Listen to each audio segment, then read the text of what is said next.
Hey everybody, and welcome to my next playthrough, Super Scribblenauts. I'm kind of working backwards here because I've already done a playthrough of Unlimited and a DC Comics adventure, and now I'm going all the way back to the DS and playing Super Scribblenauts because it is one of the best in the series. I think it and Unlimited are my favorites personally. This is the first game that introduced the adjectives to us, so as you can see, I kind of decorated the home screen to show off all of the adjectives that you could use. So yeah, I'm going to go ahead and start a new game. I think I deleted my previous stuff so that you don't have to see all that mess. Okay, good, I did. It saved some of my previous accomplishments, so I won't be doing, or I won't be earning like merits and stuff, but I'm gonna go get into that later because I think it's kind of part of the tutorial. But yeah, I'm gonna start a new file, name it Bones, because that's me. Alright, so let's start the tutorial. This is going to be the first video, obviously. I'm not going to go into the actual worlds, but we are going to be introduced to them in this video, and then in the next video we will do some real stuff. So let's start with the tutorial first, and yeah, we'll get going.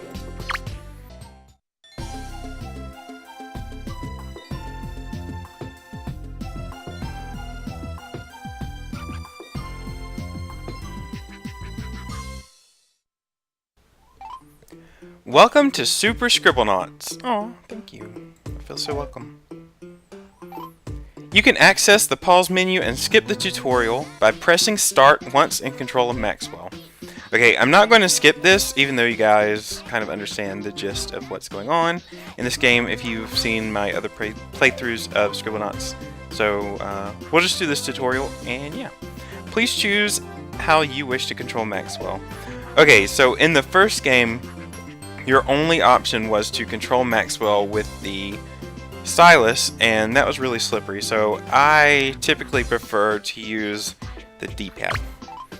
Use the control pad or A, B, X, and Y buttons to move Maxwell. To make Maxwell jump, press up on the control pad, or you can use the B or X buttons. Move Maxwell to the flag. Boop. That was easy enough. Great job! Thank you. Appreciate it. Maxwell can also swim. Just not as well as he could in the future games. Also, you can move the camera by dragging the stylus across the touch screen. Try it now. Woo. In the upper left-hand corner, you will find a button shaped like Maxwell's head. Tap this button to center the camera on Maxwell.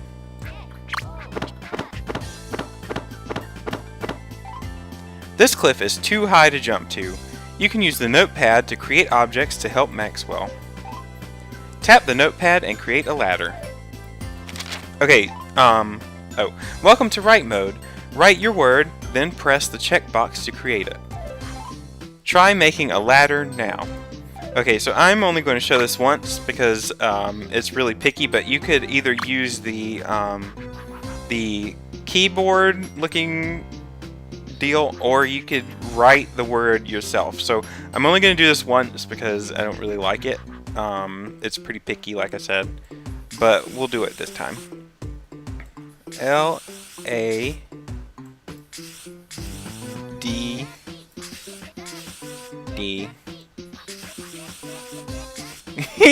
That was a really funky E, sorry.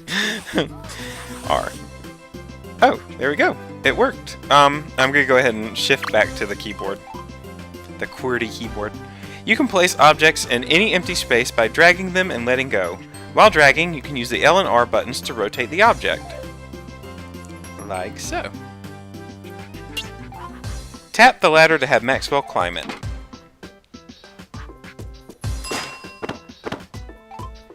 With the right tool, Maxwell can dig through soft terrain, such as this dirt. Try using the notepad to spawn a shovel. Drag the shovel onto Maxwell to equip it.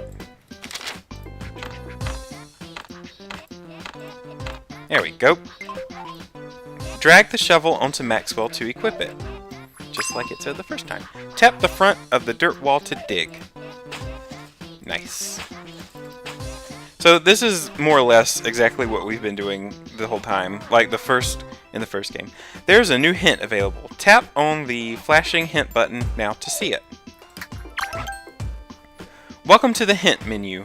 Buy the next hint now by tapping the Buy Next button on the bottom right corner of the screen.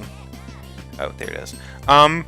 Basically, in order to get hints, they either pop up after a certain amount of time or you have to pay for them with your allers. And I have like a ton of allers from previous games, so even though this is completely free, I definitely have enough to buy hints if I need them.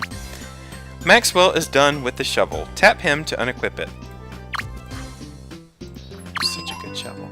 There is a limit to the number of objects you can create at once, represented by the thermometer on the top screen.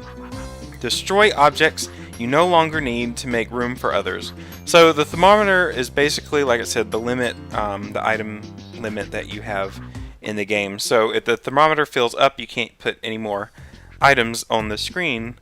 And a thermometer is there. You can't really see it since I'm recording the bottom screen, but it's there, I promise. The game's not lying to you. Objects you created can be destroyed by dragging them over the notepad icon. Destroy the shovel now. I'm gonna miss that thing. So good to me. Super Scribblenauts will recognize adjectives you write when creating objects. Use the notepad to create a giant yellow dog. This is Clifford's competition. We should give him a name. Leave a comment with a name for this giant yellow dog, so that he can be Clifford's competition and not just be called Giant Yellow Dog. Sticky or rope-like objects can be used to attach things to each other.